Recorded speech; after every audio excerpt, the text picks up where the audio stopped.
예, 오늘 저희가 살펴볼 하나님의 말씀은 이사야서 29장입니다. 이사야서 29장 9절부터 13절까지.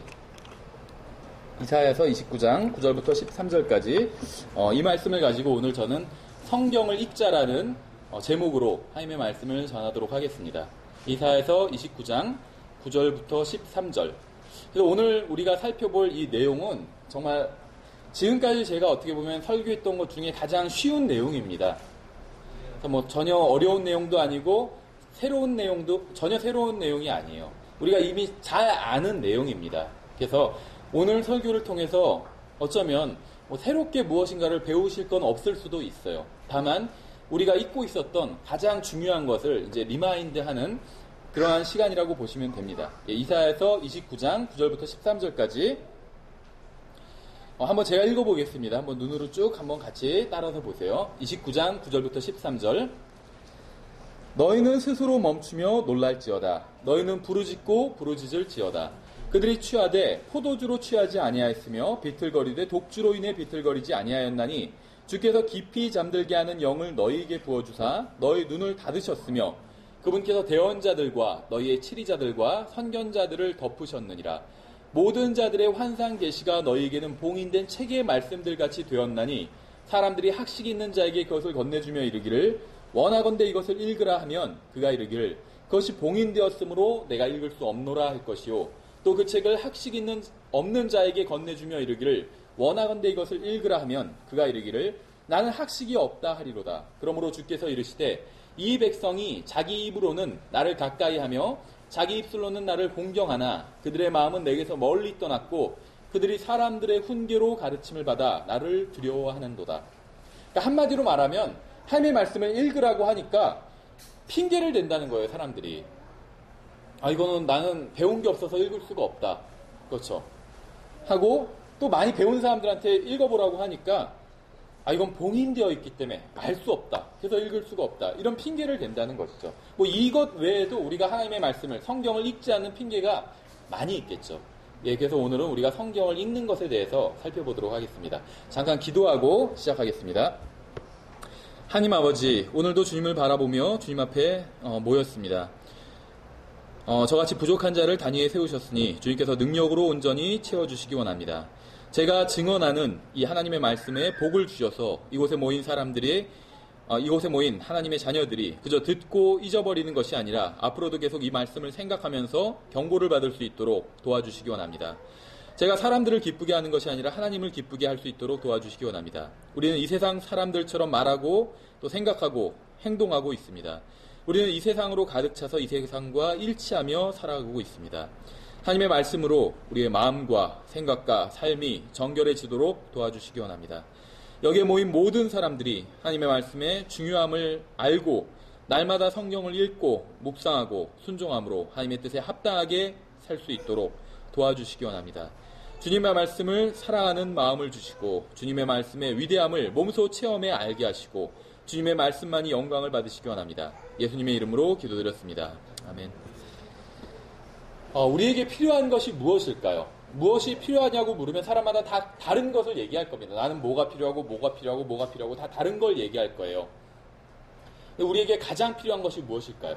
아마 각자 목록을 작성하면 여러 가지를 적을 수 있을 겁니다. 저는 우리에게 가장 필요한 것은 하나님의 말씀을 읽는 것, 하나님의 말씀을 듣는 것이라고 생각을 합니다. 성경은 그런즉 이와 같이 믿음은 들음에서 나며 들음은 하나님의 말씀에서 나느니라 이렇게 말씀하고 있어요. 성경은 믿음이 하나님의 말씀에서 온다고 말씀하고 있어요. 그런데 의인은 믿음으로 말미암아 살리라 이렇게 말씀하셨죠. 그러니까 구원받은 사람은 의인이 된 거예요. 하나님 앞에서. 그렇죠. 근데 구원받은 사람은 예수님을 믿고 구원받은 사람은 믿음으로 살아야 돼요. 그런데 믿음은 들음에서 오며 들음은 하나님의 말씀에 의해서 온다는 거죠. 그러니까 하나님의 말씀을 읽지 않으면 제대로 살 수가 없다는 거예요. 믿음으로 살아야 되는데 믿음은 하나님의 말씀에서 오기 때문에 믿음이 없으면 제대로 살 수 없다는 거죠. 이상하다. 하나님의 말씀 안 읽어도 믿음 없어도 제대로 사는 것 같은데 그건 우리 생각에 제대로 산다고 생각하는 거지 하나님께서 보실 땐 제대로 살고 있는 것이 아니에요. 살아있으나 죽은 것과 마찬가지라는 것이죠. 우리에게 가장 필요한 것은 하나님의 말씀을 듣는 것, 읽는 것입니다. 성경은 우리가 성경 자체를 통해서 하나님의 말씀을 들을 수 있다고 말씀하고 있어요. 오늘날 우리 주 예수 그리스도의 몸된 교회의 가장 큰 문제가 무엇일까요? 그건 구원받은 사람들이 세상과 별로 다르지 않다는 거예요. 그렇죠. 교회 다닌다고 하고 구원받았다고 하지만 세상과 다르지 않아요. 오히려 막 세상보다 더 악한 짓도 많이 해요. 그래서 교회가 욕먹고 있죠. 간증을 완전히 잃어버렸어요. 한국 사회에서 교회가 간증을 완전히 잃었어요. 그래서 교회에서 뭐 배신, 투쟁, 음행 이런 것들, 이 세상이 하는 일들을 구원받은 사람들이 똑같이 하고 있는 경우가 너무나도 많아요. 저도 얼마 전에 그 기사를 봤는데 지금 한창 문제가 되고 있는 강남에 어떤 대형 교회가 있어요. 아마 다 아실 거예요. 근데 그 교회에서 그 목사님이 잘못을 하니까 막 성도들이 목사님을 고소했어요. 그러니까 교회에서 또 목사님이 어떻게 했냐면 또 성도들을 조직해서, 자기를 지지하는 성도들을 조직해서 그 상대방, 자기를 고소한 성도들의 비리를 캐내게 한 거예요. 그래서 막 고소를 또 하게 하고. 그리고 이제 그 비리를 캐러 막 다니는 사람한테 교회 헌금으로 막 그 비용을 지급해줘요. 세상 사람들이 그걸 보면 뭐라고 생각을 하겠어요. 그렇죠. 세상에서도 안 하는 짓. 세상에서도 그건 막 이상한 사람들이나 하지 웬만한 인격을 갖춘 사람은 그렇게 안 해요. 그렇죠. 그러니까 막 배신, 투쟁 막 이런 것들이 교회 내에 팽배하다는 거예요. 하나님의 말씀을 전하는 사람은 하나님의 모든 계획을 전해야 합니다. 우리가 영적으로 성장하기 위해서는 예수 그리스도를 닮아가야 되고 그렇게 되기 위해서는 영적 음식을 먹어야 돼요. 그런데 이제 우리가 기초로 돌아가서 기본기를 다져야 될 때가 있습니다. 여러분 중에 어떤 분들은 이런 걸 좋아하지 않는 분도 계실지 모르지만 우리 중에 많은 사람들은 기초가 너무나도 취약하다는 것은 분명한 사실입니다. 여러분은 육신적인 그리스도인이라고 하면 어떤 고린도 교회의 성도들을 떠올릴 겁니다. 고린도 전후서를 읽어보면 사도 바울이 계속해서 성경을 인용하는 것을 볼 수가 있어요. 구약 성경을 계속해서 인용합니다. 고린도 교회는 육신적인 성도들이 가득한 교회였어요. 교회는 교회였지만 육신적인 성도들이 가득한 교회였습니다. 그런데 그들이 육신적인 그리스도인이라는 것이 문제의 본질이 아니었어요. 문제의 본질은 그들이 성경을 모른다는 것이었어요. 성경을 모른다는 것. 그렇죠. 또 어떤 사람이 잘못된 행동을 한다. 이거 자체도 문제죠. 고린도 교회 성도들은 잘못된 행동을 하고 있었어요. 그래서 그 자체도 문제였는데 그들이 갖고 있던 문제의 가장 근본적인 이유는 성경을 모른다는 것이었어요. 성경을 모르기 때문에 잘못된 행위를 하고 있었다는 것이죠. 구원받은 사람이 예수님을 믿고 구원받죠. 구원은 굉장히 단순해요. 누구든지 예수님께서 십자가 위에서 하신 일을 받아들이면 구원받을 수 있어요. 그걸 믿으면. 구원은 단순합니다. 근데 구원받은 사람들이 성경을 모르면 어떻게 되는지 아세요? 구원받았다고 해서 자동으로 성경을 읽게 되는 건 아니죠. 구원받는 순간 갑자기 성경이 내 머릿속에 쫙 들어오는 건 아니에요. 눈앞에 막 펼쳐지는 게 아니에요. 성경을 읽지 않으면 구원받은 사람도 성경을 모르게 돼요. 그렇죠. 근데 구원받은 사람이 성경을 모르면 어떻게 되는지 아세요? 구원받은 사람이 성경을 모르면 이 세상 사람들과 똑같아집니다. 그러니까 죽어서 하늘나라에 간다는 것, 그건 달라요. 그렇죠. 근데 그 외에 모든 게 이 세상 사람들과 똑같아져요. 구원받고 나서 성경을 읽지 않으면. 구원받은 사람이 성경을 모르면 세상과 똑같이 생각하고 똑같은 결정을 하고 똑같은 길을 걷게 돼요. 구원을 분명히 받았는데도 어떤 사람이 세상과 똑같은 결정을 해요. 세상이 하는 것과 똑같은 선택을 하고. 그럼 여러 가지 이유가 있겠지만 가장 근본적인 이유는 성경을 모르기 때문에 그런 결정을 하게 될 수 있다는 겁니다. 그래서 저는 성경을 읽자라는 아주 기본적이고 기초적인 주제를 오늘 살펴보고 있는 거예요. 저는 지금 여러분, 즉 킹제임스 성경을 믿고 또 전천년주의를 고수하고 바른 성경과 바른 믿음을 가지고 있는 여러분들에게 성경 읽기에 대해서 설교를 하고 있어요. 어떻게 보면 너무 기본적인 얘기를 하고 있는 거죠. 여러분은 모두 개인적으로 성경을 소유하고 계실 겁니다. 그렇죠. 뭐 한 권만 갖고 있는 게 아니라 막 많이 갖고 있는 사람들도 많아요. 저도 성경이 모르겠어요. 정확히 그 영어로 된 성경까지 하면 변개된 성경 제외하고 한 30권 이상 될 것 같아요. 변개된 성경까지 하면 막 50권, 60권 될 거예요. 엄청 많아요, 성경이. 여러분이 가지고 있는 그 성경을 가지고 근데 무엇을 하고 계시나요? 매일 성경을 읽으시나요? 매일 하나님의 말씀을 듣고 계시나요? 매일 주님께서 하시는 말씀에 귀를 기울이고 또 순종하고 계신가요? 여러분은 성경을 충분히 읽고 계신가요? 오늘날 구원받은 사람들이 혼란 가운데 있는 것을 봅니다.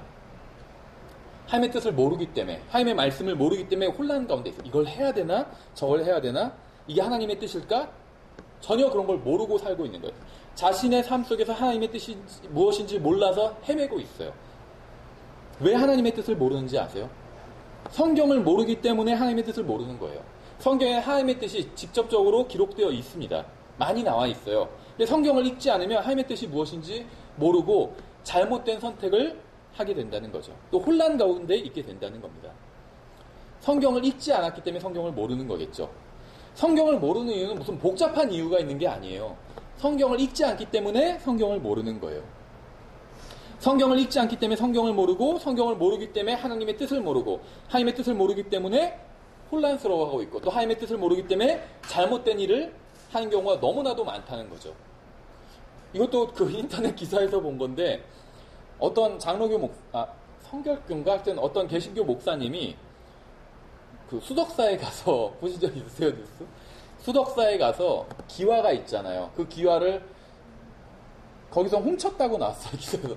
훔쳐서 그 기와에 뭐 사찰이 뭐 무너질지어다 막 이런 걸 써놓은 거예요. 그래서 그걸 다시 이제 갖다 놨겠죠.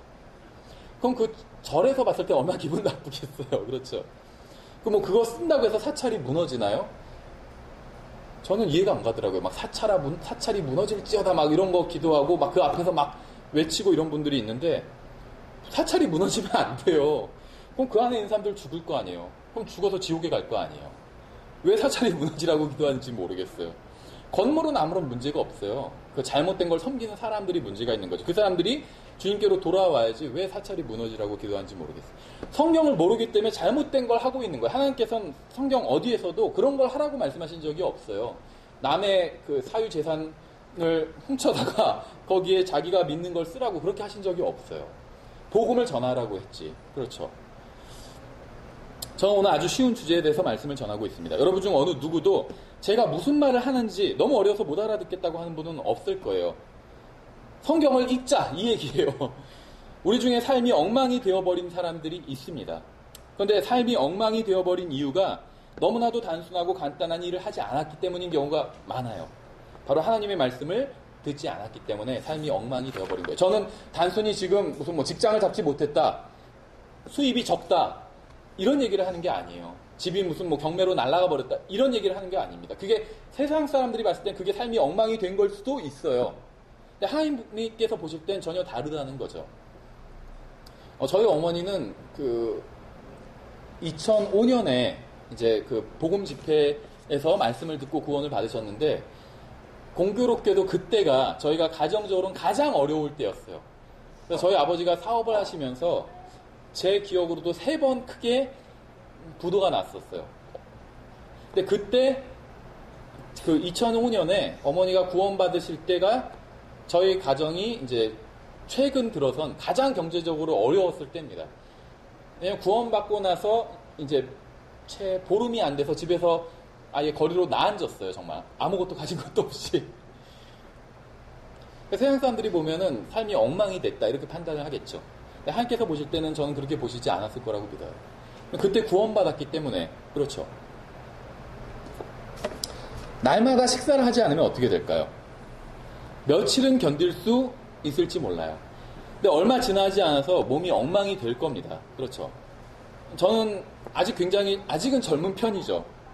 근데 제가 20대까지만 해도 끼니를 몇 끼 걸러도 별로 큰 문제가 없었어요. 그러다가 한꺼번에 막 또 며칠 분을 먹기도 하고 몇 끼를 막 먹기도 하고. 근데 이제 30대 중후반 넘어가면서 보니까 한 끼만 굶어도 정말 하늘이 노래지더라고요. 갑자기 막 주위가 노래지고 한 끼만 굶어도 막 정신이 혼미해지더라고요. 우리는 육신의 영양분을 공급하는 데는 굉장히 민감하게 생각을 합니다. 그래서 속사람에게 영양분을 공급하는 일에는 무관심한 경향이 있어요. 그렇죠. 어떤 육신의 영양분을 공급할 때 뭘 먹을까? 그래서 어떤 게 좋다 그러면 막 멀리까지도 가서 먹어요. 그런데 속사람을 먹이는 일에는 그렇게 하지 않는다는 겁니다. 육신적인 식사를 거르지 않고 꼬박꼬박 챙겨 먹으면서 영적인 식사는 어떻게 보면 밥 먹듯이 거른다는 거예요. 그러면서 또 아무렇지 않게 살아갑니다. 그래서 우리의 속사람이 배고프다는 말을 하지도 못할 정도로 완전히 병들어 버리게 되었다는 거예요. 우리는 그리스도인으로서 마땅히 새로운 창조물이 되어야 합니다. 옛것은 지나가 버렸고 모든 것이 새롭게 되었어요. 그런데 이러한 사실이 우리가 구원받고 나서 자동적으로 죄를 짓지 않고 자동적으로 주님과 올바른 관계를 유지하게 된다는 말은 아닙니다. 우리가 새로운 창조물이 되었지만 구원받고 나서 자동으로 주님과 좋은 관계를 유지하게 되고, 그렇죠, 자동으로 죄를 짓지 않게 되고, 그것을 의미하지는 않는다는 거예요. 우리는 그리스도 안에서 새로운 창조물이 되었습니다. 우리는 더 이상 육신을 따라서 그리스도를 알지는 않습니다. 우리는 영을 따라 그리스도를 배워갑니다. 육신을 따라 그리스도를 알지 않는다는 것은 우리가 거듭나기 전 성경을 모를 때 알던 대로 예수님을 알지 않는다는 거예요. 구원받지 않은 사람은 육신 안에 있습니다. 오늘 우리가 로마서 8장에서 공부할 텐데, 구원받은 사람은 성령 안에 있어요. 육신적으로 사는 사람도 다 성령 안에 있어요. 구원받은 사람은 예수님을 성령을 따라서 알게 됩니다. 근데 구원받지 않은 사람은 육신을 따라 알게 돼요. 이 세상이 아는 방식으로 알아요. 예수님은 4대 성인 중에 하나, 이런 식으로 예수님을 알게 된다는 거예요. 이 세상 사람들은 예수님을 안다고 생각할지 모르지만 성경을 모르면 결코 예수님을 알 수 없습니다. 그들이 아는 예수는 아기 예수, 죽은 예수, 혁명가 예수, 이런 게 전부죠. 그들이 아는 예수는 성경의 예수 그리스도가 아닌 다른 예수예요. 성경은 우리가 이 세상과 동화되지 말고 생각을 새롭게 하여 변화를 받으라고 말씀하고 있어요. 우리는 변화받아야 됩니다. 변화돼야 돼요. 우리는 마음과 생각을 새롭게 해야 됩니다. 그러면 어떻게 하면 마음과 생각을 새롭게 할 수 있을까요? 성경을 읽고 하나님의 말씀에 귀를 기울여 들을 때 마음과 생각이 새로워질 수가 있어요. 어떤 사람들은 하나님의 말씀이 무엇인지 모르는 사람들도 있습니다. 또 어떤 사람들은 어느 성경이 바른 성경인지 모르는 사람들도 있어요. 이 세상에 바른 신이 있고 하나님이죠. 예수 그리스도죠. 바른 신, 참되고 유일하고 바른 신은 한 분밖에 없죠. 하나님 예수 그리스도예요. 바른 신이 있고 잘못된 신이 있어요. 그렇죠. 많은 신들이 있죠. 마찬가지로 바른 성경이 있고 잘못된 성경이 있어요. 근데 우리는 어떤 게 바른 성경인지 알고 있다는 겁니다. 우리는 하나님의 말씀이 무엇인지 모르기 때문에 하나님의 말씀을 들을 수 없었다고 변명하지는 못할 겁니다.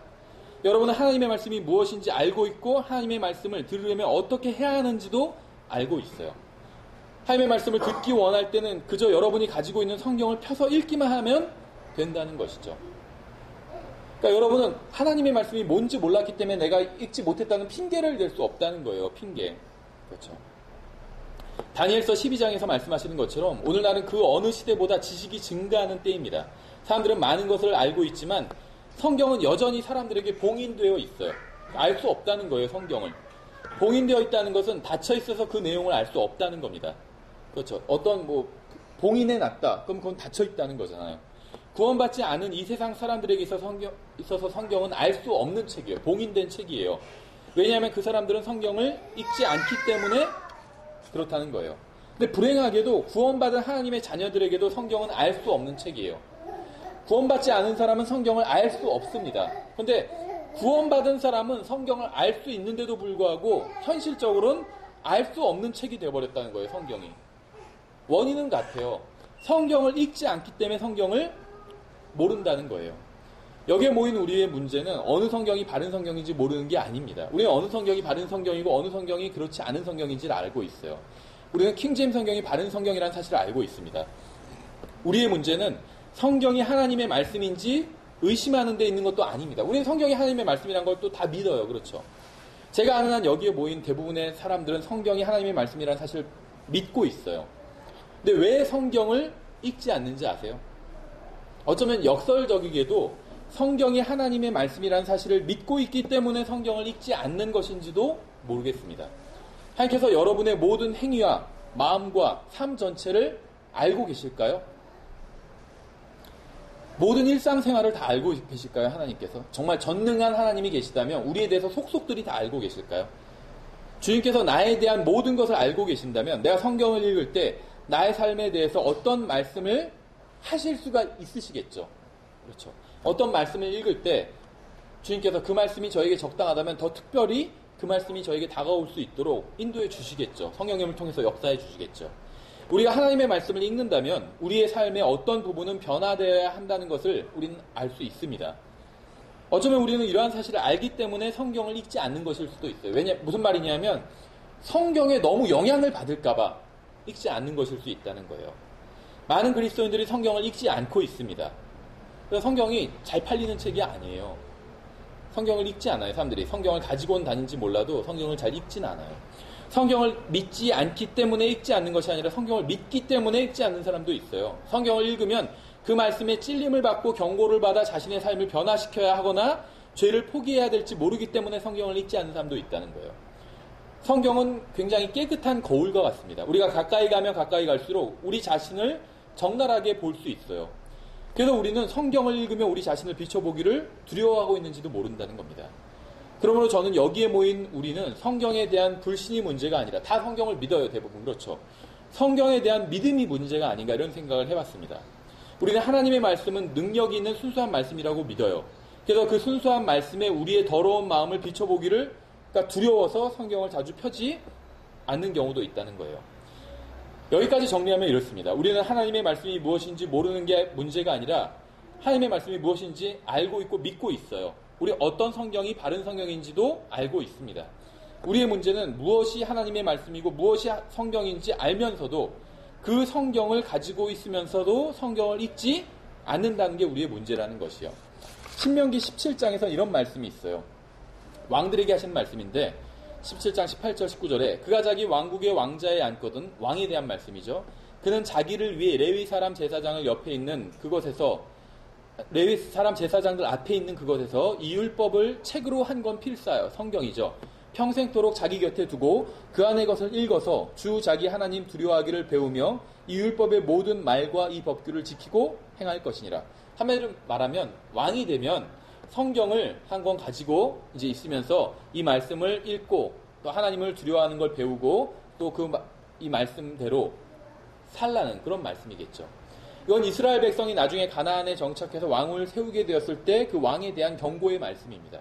하나님께서는 이 율법을 책으로 한 권 필사해서 평생토록 자기 곁에 두고 그 안의 것을 읽어서 하나님 두려워하는 것을 배우고 그 말씀에 순종하고 지켜 행하라고 말씀하셨어요. 그러니까 우리가 구원받았는데도 불구하고 이 세상 사람들처럼 생각하고 행동하고 이 세상 사람들과 전혀 다르지 않게 살아가는 이유는 성경을 날마다 읽고 배우며 순종하지 않기 때문입니다. 성경을 읽는데 시간을 쓰지 않는 것이 바로 문제의 근본이라는 거예요.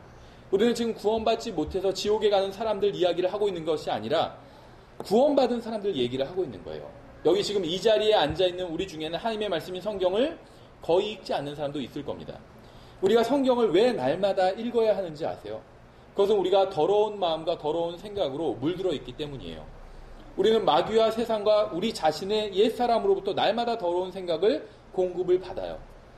그래서 더러운 마음을 가지고 있어요. 그렇기 때문에 우리는 이 세상 사람들처럼 말하고 행동하고 살아가고 있는 거예요. 하나님의 자녀가 되었는데도 불구하고 이 세상과 전혀 다르지 않게 살아가고 있다는 거죠. 우리의 타락한 마음 안에는 이 세상이 가득 차 있습니다. 그래서 이 세상 사람들처럼 사는 거예요. 마음에 가득한 것이 입으로 나온다고 말씀하고 있잖아요. 그래서 우리는 하나님 앞에, 하나님의 말씀에 귀를 기울여야 되고 성경을 읽어야 되는 거예요. 한마디로 우리가 이 세상으로 너무 가득 차 있기 때문에 그걸 씻어내기 위해서 하나님의 말씀을 읽어야 한다는 겁니다. 여러분의 마음과 생각이 깨끗해져야 되고 새롭게 변화받아야 합니다. 저도 마찬가지고. 우리의 생각과 마음은 새롭게 변화를 받아야 돼요.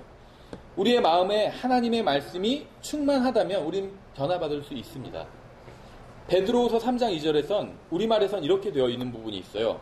명령을 명심하게 하려 함이라, 이렇게 말씀하고 있어요. 하나님의 말씀에 대해서 얘기하면서 명령을 명심하게 하려 함이라 이렇게 되어 있는데 영어로는 어떻게 되어 있냐면 be mindful of the words예요. be mindful of the words. 그러니까 말 그대로 직역하면 생각이 말씀으로 가득 차게 하려 함이라 이거예요. 그렇죠.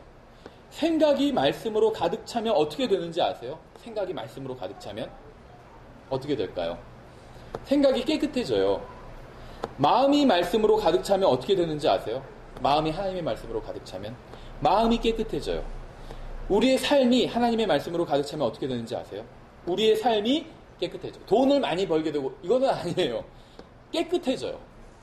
이게 바로 우리가 날마다 하나님의 말씀을 읽고 묵상하고 배우고 순종해야 하는 이유입니다.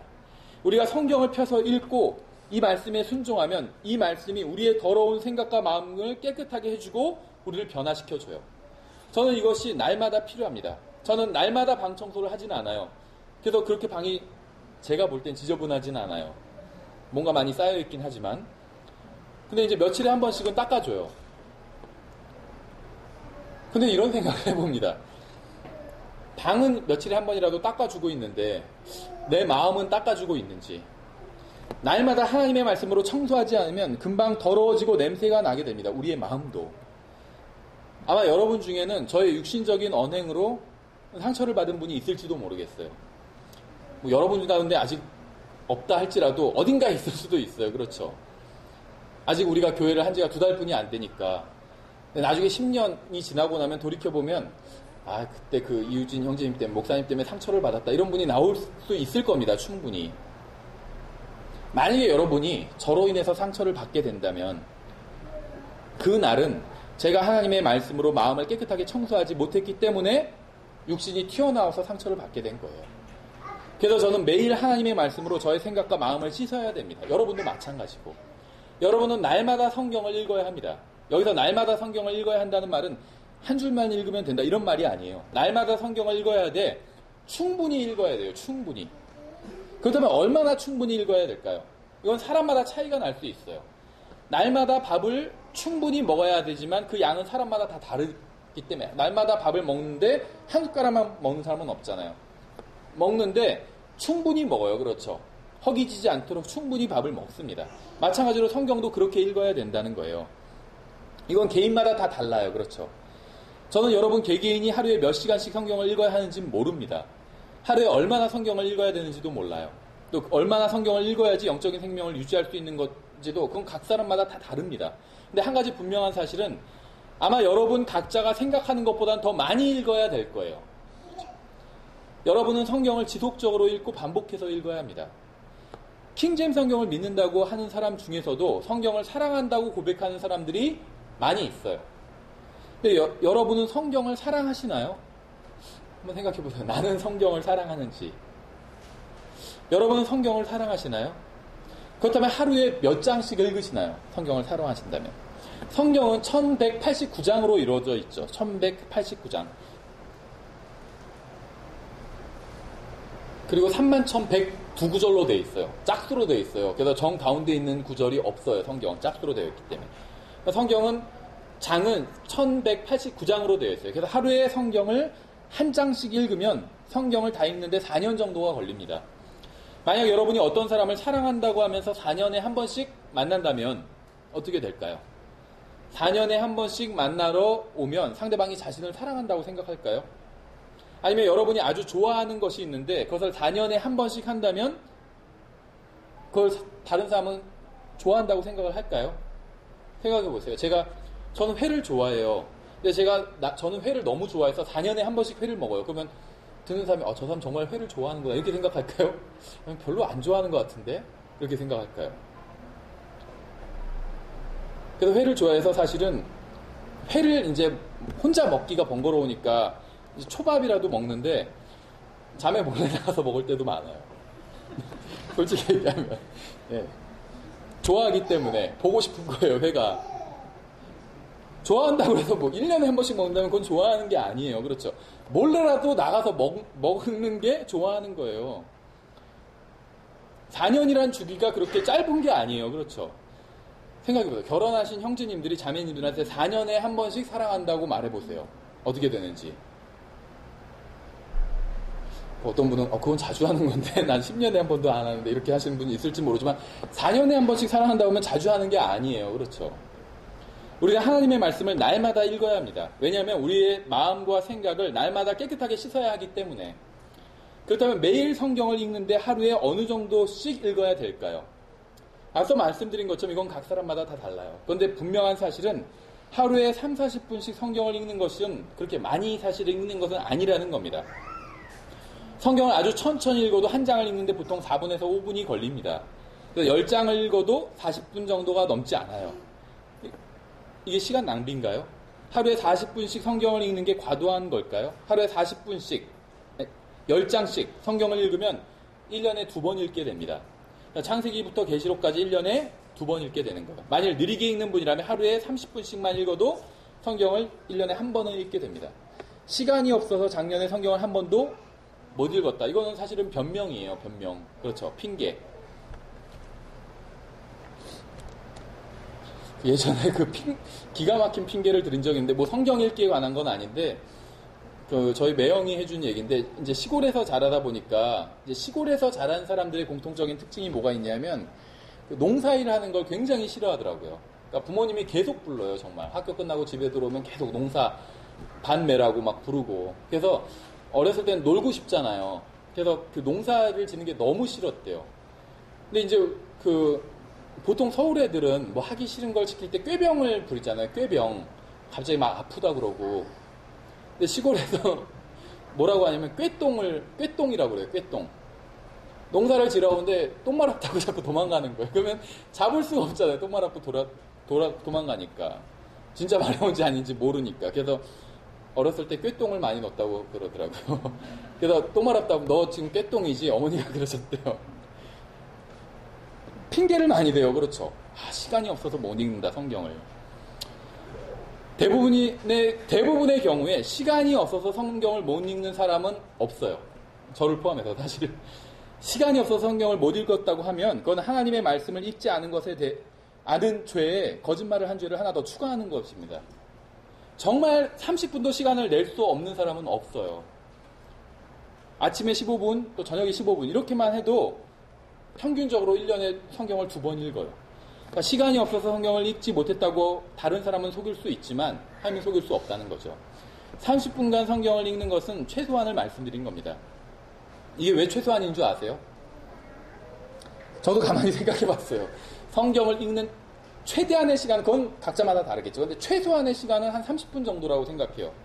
왜 30분이냐면 성경에 근거는 없어요. 근데 그냥 제가 생각해낸 건데, 혹시 연속극 보시는 분이 있나요? 연속극을 보는 게 죄일까요? 그건 몰라요. 그렇죠. 성경에 그런 말은 없어요. 일단 형제님들은 이제 연속극보다는 운동 경기 같은 걸 더 좋아하죠. 축구 시합이나 야구 경기나 이런 것들. 운동 경기 보시죠. 운동 경기를 보는 게 죄일까요? 성경에 그런 말 없어요. 그런데 이제 연속극은 최소 30분 정도 합니다. 아무리 짧은 것도. 보통은 한 1시간 하고 아침에 아침 연속극도 30분은 해요. 왜 30분 하는지 아세요? 최소한 30분을 해야 스토리가 이어지기 때문이에요. 15분 해가지고 스토리가 이어지지 않아요. 근데 연속극은 30분을 봐도 아쉽죠. 1시간을 봐도 아쉬워요. 빨리 끝나는 것 같아요. 1시간 보고 끝나면. 그렇죠. 근데 이상하게 성경은 30분 읽으면 많이 읽은 것 같아요. 이상하죠. 축구 경기, 운동 경기 이런 것도 그렇고, 축구 경기도 전후반 다 뛰고 중간에 쉬는 시간까지 하면 2시간 가까이 돼요. 근데 축구 한 게임 볼 시간에 성경 4일치를 읽을 수가 있어요. 저는 연속극을 보거나 축구 경기를 보는 게 죄라고 말하는 게 아닙니다. 보시려면 보세요. 그건 각자의 자유예요. 그런데 매일 연속극은 보면서 또 매일 어떤 게임은 보면서 성경을 읽을 시간이 없다고 하는 건 잘못되었다는 거예요. 그날 읽을 성경 다 읽어놓고 연속극이나 게임을 보겠다고 하면 그렇게 하라는 겁니다. 하지만 TV나 보고 쓸데없는 데 시간을 쓰면서 성경을 읽지 못한다고 한다면 그건 무엇인가 잘못됐다는 겁니다. 그래서 성경을 읽을 시간이 없을 정도로 바쁜 사람은 없다는 거예요. 무엇이 문제인지 아세요? 바로 원하지 않는 게 문제예요. 원하지 않는 것. 그래서 우리는 핑계를 만들어냅니다. 그렇죠. 아까 꾀똥처럼 핑계를 만들어내요. 내가 성경을 못 읽을 그런 핑계가 있지 않을까? 근데 한번 다시 오늘 본문을 한번 보세요. 이사야 29장 10절부터 13절에 보시면, 주께서 깊이 잠들게 하는 영을 너희에게 부어주사 너희 눈을 닫으셨으며 우리의 눈을 주님께서 닫아버리셨대요. 그분께서 대언자들과 너희의 치리자들과 선견자들을 덮으셨느니라. 모든 자들의 환상 계시가 너에게는 봉인된 책의 말씀들같이 되었나니. 하나님의 말씀이 봉인되어 있는 것 같아요. 읽어도 이게 무슨 말인지 모르겠는 거예요. 그런 적 있지 않으세요? 저도 그런 경우가 있어요. 성경을 가르쳐야 되는데 읽어도 이게 무슨 말인지 모르겠는 거예요. 누가 질문을 했는데 읽어도 무슨 말인지 모르겠는 거예요. 근데 그 원인을 말씀해주고 계신 거예요. 사람들이 학식 있는 자에게 그것을 건네주며 이르기를, 원하건대 이것을 읽으라 하면 그가 이르기를, 그것이 봉인되었으므로 내가 읽을 수 없노라 할 것이요. 또 그 책을 학식 없는 자에게 건네주며 이르기를, 원하건대 이것을 읽으라 하면 그가 이르기를, 나는 학식이 없다 하리로다. 그러므로 주께서 이르시되, 이 백성이 자기 입으로는 나를 가까이 하며 자기 입술로는 나를 공경하나 그들의 마음은 내게서 멀리 떠났고 그들이 사람들의 훈계로 가르침을 받아 나를 두려워하는도다. 하나님을 사랑한다고 하지만 하나님의 말씀을 읽지 않아요. 그러니까 하나님께서는 그건 입으로만 사랑하는 거야. 지금 이렇게 말씀하고 계신 것이죠. 사람들은 왜 성경을 읽을 수 없는지 핑계를 댑니다. 저는 시간이 없어요. 저는 배우지를 못해서 읽어봐야 뭔 소린지 몰라요. 근데 하나님께서는 다 핑계라고 말씀하고 있는 거예요. 우리가 성경을 읽지 않는 이유에 대해서 주님께서는 뭐라고 하시는지 아세요? 마음이 멀리 떠났고 입술로만 섬기기 때문에 성경을 읽지 않는 거다. 이렇게 말씀하고 있는 거예요. 마음이 멀리 떠났고 그냥 하나님을 입술로만 믿는다고 하기 때문에, 입술로만 섬긴다고 하기 때문에 성경을 읽지 않는 거라고 말씀하시는 거예요. 구원받은 모든 사람들이 하나님을 두려워하는 것은 아닙니다. 여러분 왜 하나님을 두려워하지 않는지 아세요? 왜 죄를 지으면서도 하나님을 전혀 두려워하지 않는지 아세요? 하나님의 말씀을 읽고 하나님께로부터 훈계를 받지 못했기 때문에 그런 거예요. 한마디로 배우지 못했기 때문이에요. 우리가 밖에서 어느 아이가 막 예를 들면 음식점에서 막 난리를 치고 다른 사람들한테 피해를 주고 있어요. 그래서 그 아이 아버지가 훈계를 해요. 야, 그러면 안 되지. 다른 사람들한테 피해가 가잖아. 너 그러면은 집에 가서 혼날 줄 알아. 했는데 콧방귀를 막 아이가 끼면서 말을 듣지 않아요. 왜 그 아이가 듣지 않는 걸까요? 배우지 못했기 때문이에요. 배우지 못했기 때문에 아버지를 두려워해야 되는데 두려워하지 않는 거예요. 그렇죠. 아버지를 두려워하고 공손한 그런 아이들을 보면 아, 쟤는 배웠구나. 배운 거예요, 집에서. 바르게 배운 거죠. 우리가 하나님을 두려워하지 않는 건, 우리가 죄를 짓는 건 하나님을 두려워하지 않기 때문이에요. 하나님께서 보고 계시다고 생각하면, 두려운 분이라고 생각하면 죄를 지을 수 있을까요? 지을 수 없을 거예요. 하나님을 두려워하지 않기 때문에 죄를 짓지 않는 거예요. 근데 하나님을 두려워하지 않는 이유는 배우지 못했기 때문이에요. 배우지 못한 이유는 성경을 읽지 않았기 때문이에요. 그렇죠. 전 여러분을 두려워하게 만들 수 없습니다. 그런데 하나님은 자신의 말씀을 통해서 여러분을 두려워하게 만들 수 있어요. 하나님은 성경을 통해 여러분이 죄로부터 멀어지고 주님께 가까이 가게 하실 수 있습니다. 주님은 성경을 통해 더러워진 우리의 생각과 마음을 깨끗하게 하실 수 있습니다. 오늘날 구원받은 사람들이 이 세상 사람들과 똑같이 생각하고 똑같이 행동하고 똑같이 살아가는 이유가 무엇인지 아세요? 바로 성경을 읽지 않기 때문이에요. 구원받은 사람들도 이 세상 사람들처럼 하나님을 두려워하지 않는 이유가 무엇인지 아세요? 성경을 읽지 않기 때문이에요. 성경을 읽지 않고 하나님을 두려워하지 않기 때문에 이 세상 사람들과 전혀 다르지 않게 살아가는 겁니다. 똑같이 사기치고 더 심하게 사기를 쳐요. 그렇죠. 난 죽어서 그래도 하늘나라 가니까 하면서 더 죄를 진다는 거예요. 이사야서 29장의 말씀을 읽으면 두렵지 않으세요? 하나님께서 잠들게 하는 영을 주시고 눈을 닫으시고 성경이 봉인된 책과 같게 하시겠다고 말씀을 하셨어요. 우리가 성경을 읽지 않는다면 그렇게 하시겠다는 거예요. 우리가 성경을 읽는데 시간을 보내지 않기 때문에 하나님께서는 계시를 보여주지 않으시고 우리의 마음은 어두운 가운데 있다는 거예요. 우리가 아무것도 모르겠고 하나님의 뜻이 무엇인지도 모르겠고 꽉 막힌 것 같고 하다면 그것은 우리가 어두운 가운데 있는 거예요. 왜 어두운 가운데 있냐면 하나님의 말씀을 읽지 않기 때문에. 이 배교한 시대에 살고 있는 우리는 어떤 사람들인지 아세요? 세상만 배교한 게 아니에요. 교회도 배교해버렸어요. 입술로는 하나님을 사랑한다고 하지만 마음은 멀리 떠나 있는 거예요. 우리는 자신이 성경대로 믿는 사람이라고 생각하고 말하고 다닙니다. 킹제임 성경은 완전한 하나님의 말씀이고 어떠한 오류도 없다고 믿는다고 고백을 해요. 다른 개신교인들보다 자기가 더 낫다고 생각을 합니다. 절대 무오한 하나님의 말씀을 가지고 있다고 고백을 합니다. 그런데 성경을 하루에 몇 시간씩 읽는지 돌아켜보면 우리의 그런 고백이 너무나도 초라해진다는 거예요. 그렇죠. 세상과 다르다고 하고 개신교인들은 잘못된 성경을 읽고 있죠. 우리는 바른 성경을 읽고 있다. 보존된 하나님의 말씀을 읽고 있다. 이걸 믿는다 이렇게 얘기하지만 그래서 얼마나 그걸 열심히 읽는데 이렇게 물어보면 대답을 할 수가 없게 된다는 거예요. 그렇죠. 오늘 교회 오기 전에 성경을 읽으셨나요? 모르겠어요. 일요일에는 안 읽는 경우가 많죠. 저도 그래요, 사실은. 근데 주님께서 이렇게 말씀하셨어요. 이 백성이 자기 입으로는 나를 가까이하며 자기 입술로는 나를 공경하나 그들의 마음은 내게서 멀리 떠났고 그들이 사람들의 훈계로 가르침을 받아 나를 두려워하는도다. 왜 성경을 읽는 데에 시간을 보내지 않는 걸까요? 성경은 하나님의 말씀입니다. 성경은 하나님의 어떤 의미에서 사랑의 편지예요. 사랑의 편지라고 하니까 무슨 자유주의자들이 하는 말 같은데 어쨌거나 성경은 하나님의 사랑의 편지입니다. 그 걸프전 때 있었던 일이라고 그래요. 그 걸프전에 참가했던 한 미군 병사가 이제 날마다 매일 집에 있는 부인에게, 미국에 있는 본국에 있는 부인에게 편지를 매일 썼대요. 그래서 중동에서 병사가 편지를 쓰면 미국에 있는 집에는 일주일 후에 도착을 했대요. 그러니까 매일 편지가 도착했는데 그 집에 있는 부인에게 매일 편지가 도착했는데 일주일 전에 남편이 쓴 편지였던 거죠. 그런데 이 병사가 이제 안타깝게 전사를 하게 됩니다. 실제 있었던 일이에요. 근데 이 병사가 죽은 후에도 고국에 있던 부인은 7일간은 편지를 받을 수 있었어요. 편지가 고국에 도착하기까지 이제 일주일이 걸렸기 때문에. 그래서 부인은 이제 남편이 전사했다는 사실은 그 전사한 당일에 들었습니다. 알아서. 전화로 들어서 알게 되었죠. 근데 편지는 전사한 지 일주일 후까지 받아보게 된 거예요. 생각해 보세요. 오늘 남편이 전사했다는 소식을 들었어요. 전화로. 그런데 남편이 일주일 전에 썼던 편지가 일주일 동안 계속 매일 날아오고 있어요. 그럼 이 편지를 부인이 받아보고는 피곤하니까 그냥 나중에 읽어봐야지 이러면서 그냥 책상 위에 던져놨을까요? 죽은 남편이 보낸 편지를 아마 당장 읽어봤을 거예요. 그렇죠? 편지를 받자마자 바로 뜯어서 읽어봤을 겁니다. 죽은 남편이 살아있을 때 보낸 마지막 편지를 한자 한자 읽고 또 읽고 계속 반복해서 아마 읽어봤을 거예요.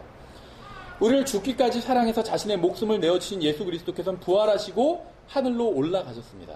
그리고 여러분에게 사랑의 편지를 보내셨어요. 주님께서 무슨 말씀을 하셨을지 궁금하지 않으신가요? 여러분을 생각해 보세요. 어떤 사람이 나를 대신해서 죽었어요. 예전에 일본에서 그런 일이 있었죠. 이수연 씨인가 한국 사람이 일본 사람이 지하철에서 그 선로로 떨어졌는데 그거를 살리고 자기는 피하지 못해서 죽은 그 경우가 있었잖아요. 일본에서도 막 영화로 만들어지고 그렇게까지 했더라고요. 굉장히 일본에서 의인으로 기록하고 있고. 나를 위해서 죽은 사람이 있어요. 근데 그 사람이 나에게 어떤 메시지를 남겼다면 궁금하지 않으세요? 무슨 얘기를 했을까, 이 사람이 과연. 나를 정말 위해서 자기 목숨을 버린 사람이 있는데 그 사람이 나에게 어떤 메시지를 남겼다면 궁금할 거예요. 복음을 전해보신 분들은 사람들이 성경을 얼마나 싫어하는지 아실 겁니다. 싫어해요. 성경 펴서 근데 성경에 이렇게 되어 있거든요 하면서 막 보여주려고 하면 막 덮으려고 하는 사람도 봤어요. 너무 성경이 싫은 거예요.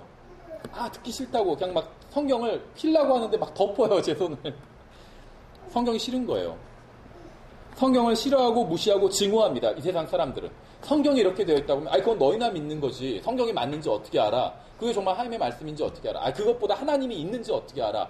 하면서 하나님을 싫어하고 예수님을 싫어하고 성경을 싫어해요. 성경에 이렇게 되어 있다, 이런 말 자체를 굉장히 싫어해요.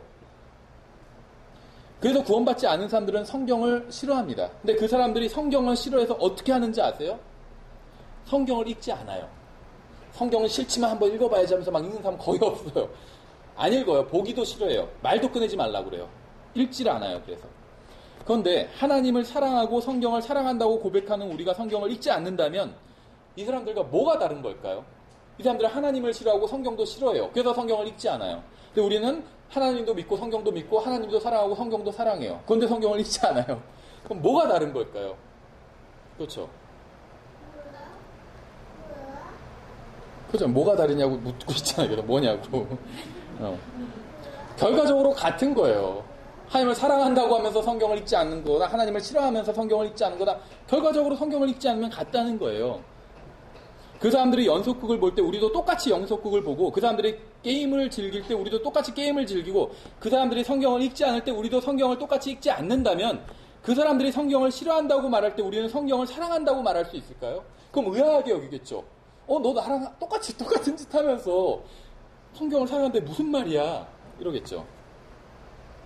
여러분이 성경을 읽지 않는다면 여러분은 성경을 사랑하는 게 아닙니다. 저도 마찬가지죠. 여러분이 성경을 읽지 않는다면 여러분은 성경을 존중하는 게 아니에요.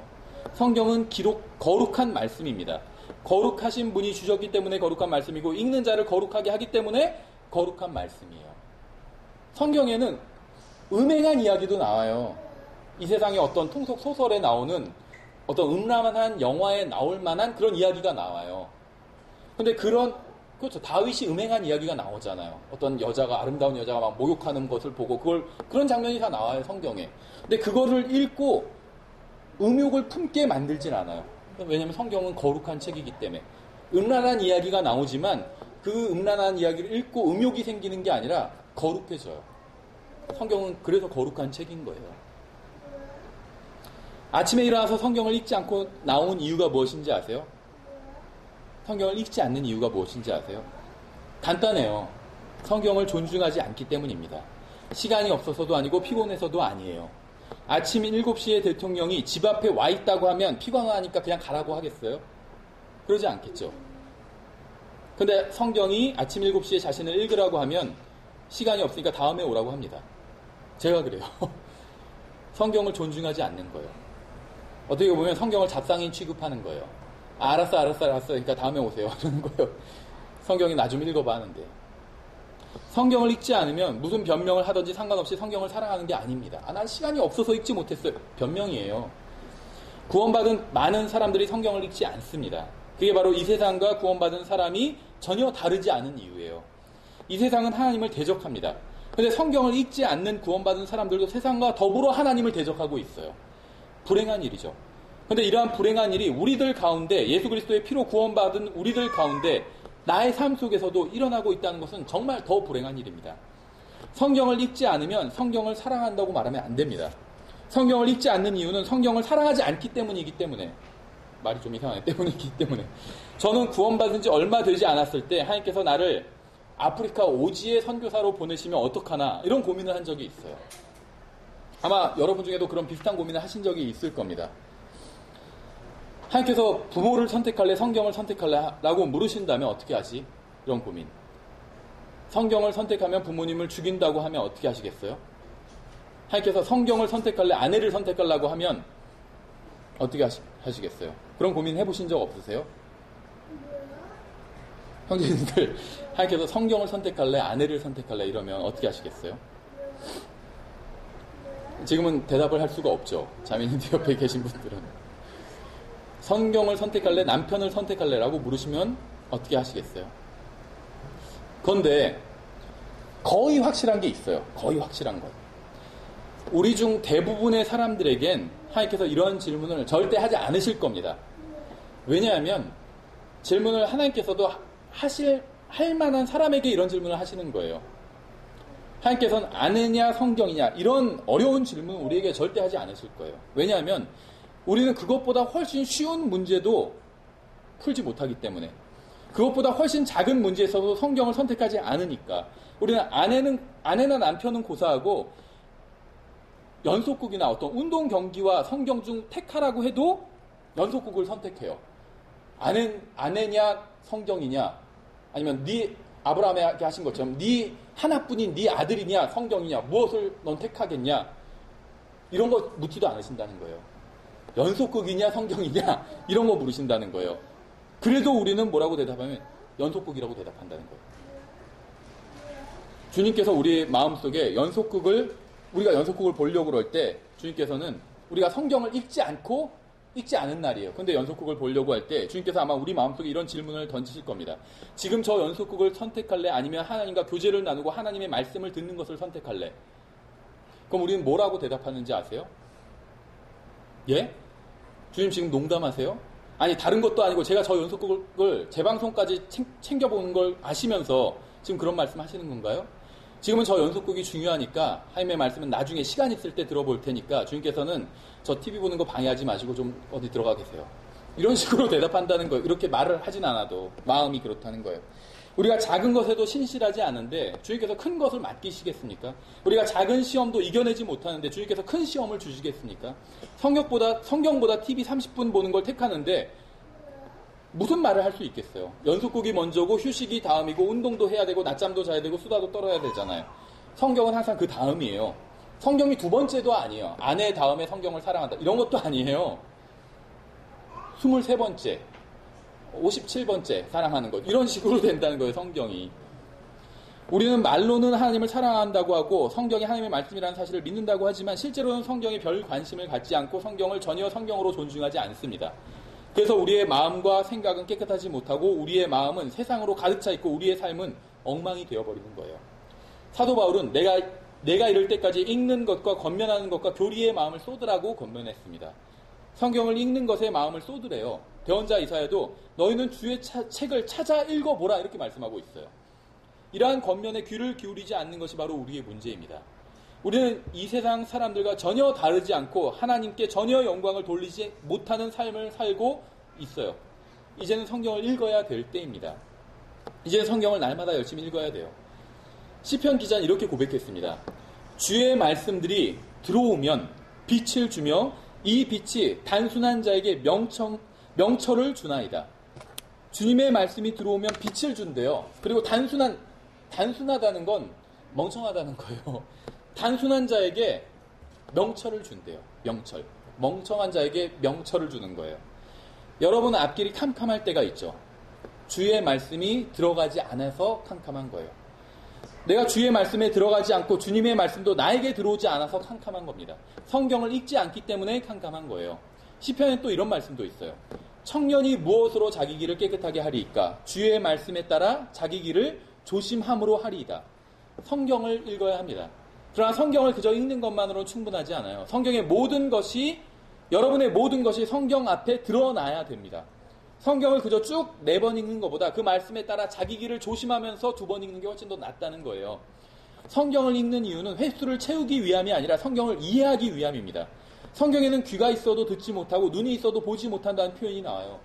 순종하는 마음이 없이 성경을 읽는다면 결국 아무런 유익을 얻지 못하게 됩니다.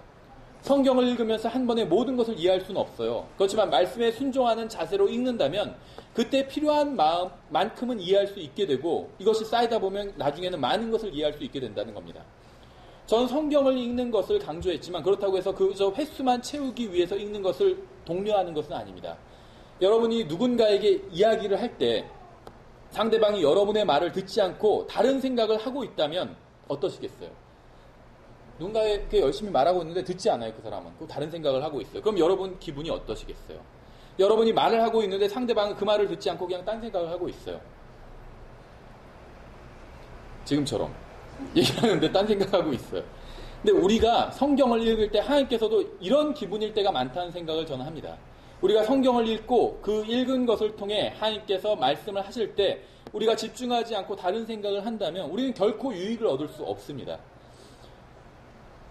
사무엘상 15장에 이렇게 되어 있어요. 주께서 주의 말씀에 순종하는 것만큼 번제의 헌물과 희생물을 크게 기뻐하시겠나이까? 보소서 순종이 희생 헌물보다 낫고 귀를 기울이는 것이 수량의 기름보다 나으니. 여러분이 자신을 희생해서 주님께 무엇인가를 드리는 것보다 주님의 말씀에 순종하는 게 주님을 더 기쁘시게 한다는 겁니다. 여러분이 성경을 읽고 하나님의 말씀에 귀를 기울일 때 하나님께서 크게 기뻐하신다는 거예요. 만일 지옥에서 갓 올라온 어떤 사람이 이 강대상으로 나와서 우리에게 메시지를 전한다면 여러분은 그 메시지를 들어보시겠나요? 아브라함이 뭐라고 했는지 아시죠? 그들이 모세와 대언자들의 말을 듣지 아니하면 비록 어떤 사람이 죽은 자들로부터 일어날지라도 그들이 설득되지 아니하리라.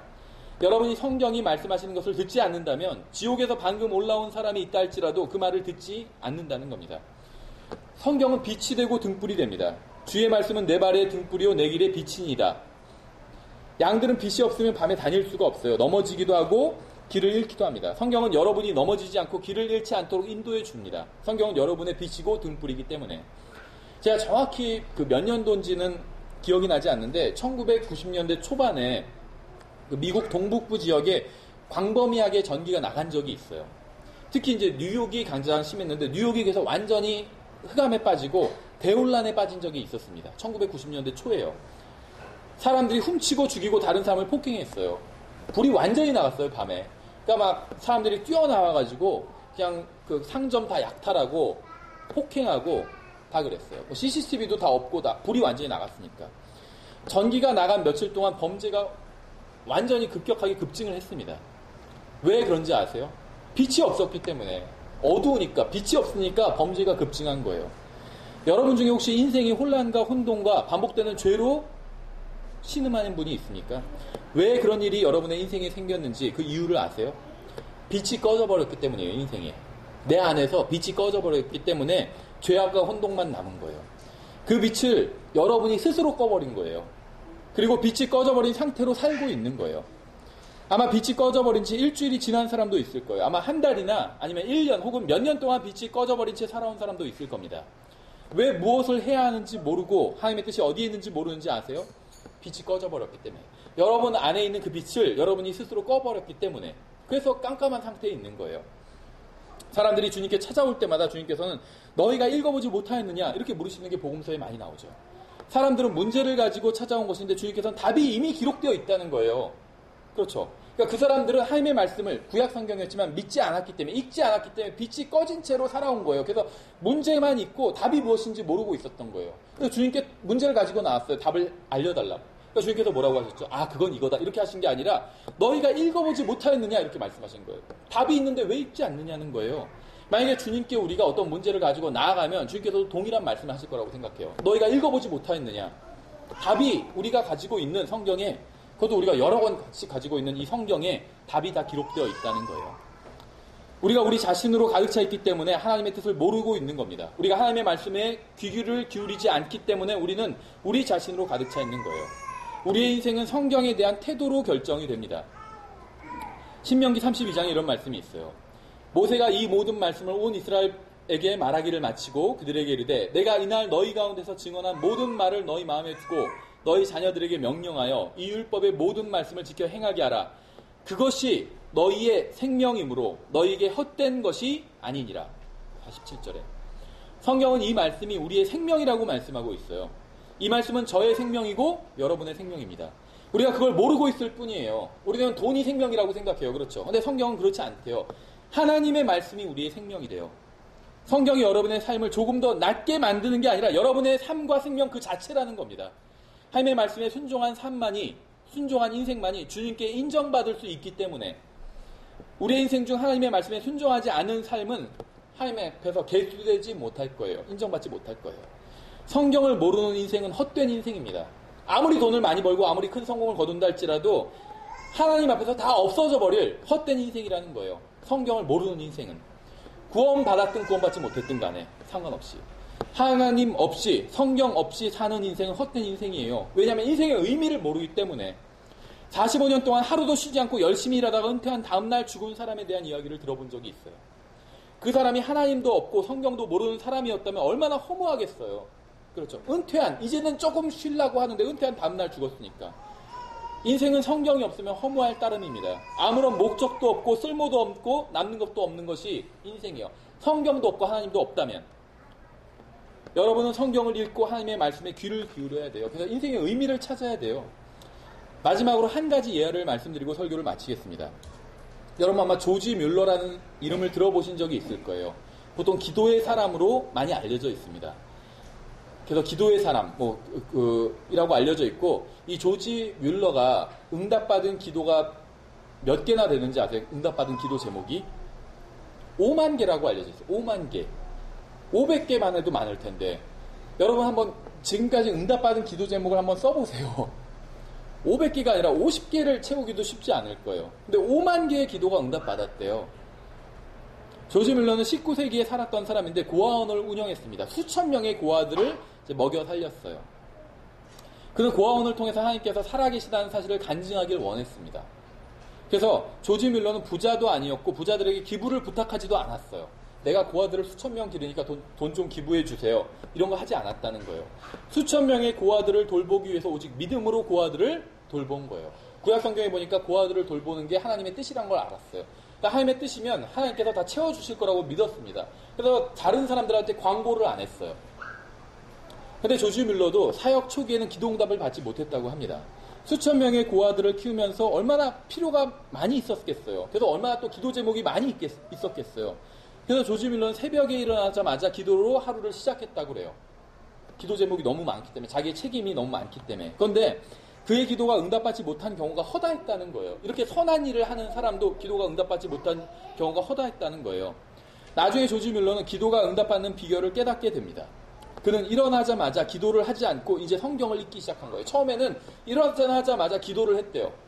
그랬더니 기도가 응답받지 못하는 경우가 너무 많았대요. 그래서 일어나자마자 기도를 하지 않고 일어나자마자 성경을 읽었대요. 그래서 새벽에 일어나서 무릎을 꿇고 성경을 읽었어요. 킹제임스 성경을 새벽에 일어나서 무릎을 꿇고 200번 읽은 거예요. 그래서 일어나서 기도부터 할 때는 자신의 생각대로 기도를 했어요. 그런데 성경을 충분히 읽고 나서 마음이 하나님의 말씀으로 충만한 채 기도를 하니까 기도가 이미 하나님의 뜻과 일치하는 것으로 변해버린 거예요. 걸러진 거예요. 자기의 기도 내용이. 이런 걸 구하려고 했다가 성경을 읽고 나니까 그건 구할 필요가 없겠다. 그걸 깨닫게 된 거예요. 그러고 나니까 하나님의 뜻대로 구하게 된 거예요. 그러니까 기도가 응답받을 수밖에 없게 된 거예요. 그래서 기도의 사람이라고 불리게 된 거죠. 우리가 하나님의 말씀을 순종하는 마음으로 읽고 아멘이라고 할 때 하나님께서도 하늘에서 우리의 기도에 아멘으로 응답해 주실 겁니다. 우리가 나중에 하늘나라에 올라가게 되면 성경을 열심히 읽지 않은 것을 후회하게 될 것이라고 생각을 합니다. 이 땅에서 하나님의 뜻을 알 수 있는 가장 확실하고 유일한 방법은 성경을 읽고 묵상하는 겁니다. 성경을 읽고 그 말씀에 순종해서 우리 주 예수 그리스도를 더욱 알아가는 여러분이 되시기를 원합니다. 그래서 후회할 것이 없는, 그리스도 앞에 나중에 섰을 때 후회할 것이 없는 인생을 살게 되기를 바랍니다. 잠깐 기도하겠습니다. 하나님 아버지, 주님의 온전한 말씀인 성경을 주셔서 감사드립니다. 올바른 성경이 어떤 성경인지도 알려주셔서 감사드립니다. 주님, 우리가 하나님의 말씀의 중요성을 알게 해주시고 하나님의 말씀을 통해 영적으로 성장할 수 있도록 인도해 주십시오. 여기에 모인 모든 사람들이 하나님의 말씀을 날마다 읽고 그 말씀을 통해 속 사람이 더욱 성장해서 우리 주 예수 그리스도의 장성한 분량에까지 이룰 수 있도록 인도해 주시기 원합니다. 여기에 있는 모든 사람의 기도가 응답되기를 원합니다. 그러나 우리가 우리의 기도를 주님께 올리기 전에 먼저 주님의 말씀을 듣고 그 말씀에 순종하게 되기를 원합니다. 우리 중에는 성경을 비평하는 사람은 없지만 성경을 충분히 읽지 않는 사람들은 많이 있습니다. 하나님의 말씀을 사랑하는 마음을 주셔서 저희가 그 말씀으로 마음과 생각이 변화받을 수 있도록 인도해 주시기 원합니다. 예수님의 이름으로 기도드렸습니다. 아멘. 예, 찬송가 모두 일어나셔서 427장 일어나셔서 주님께 찬양 드리고 오전 예배를 마치겠습니다.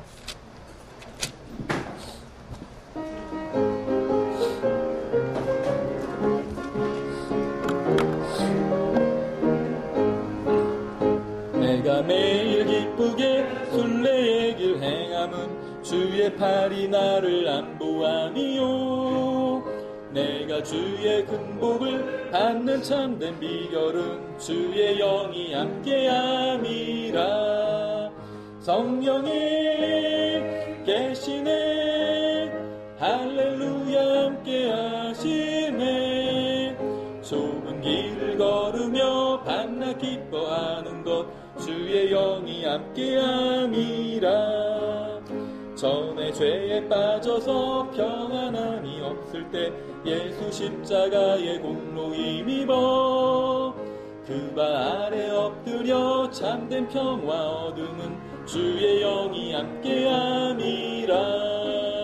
성령이 계시네, 할렐루야 함께하시네.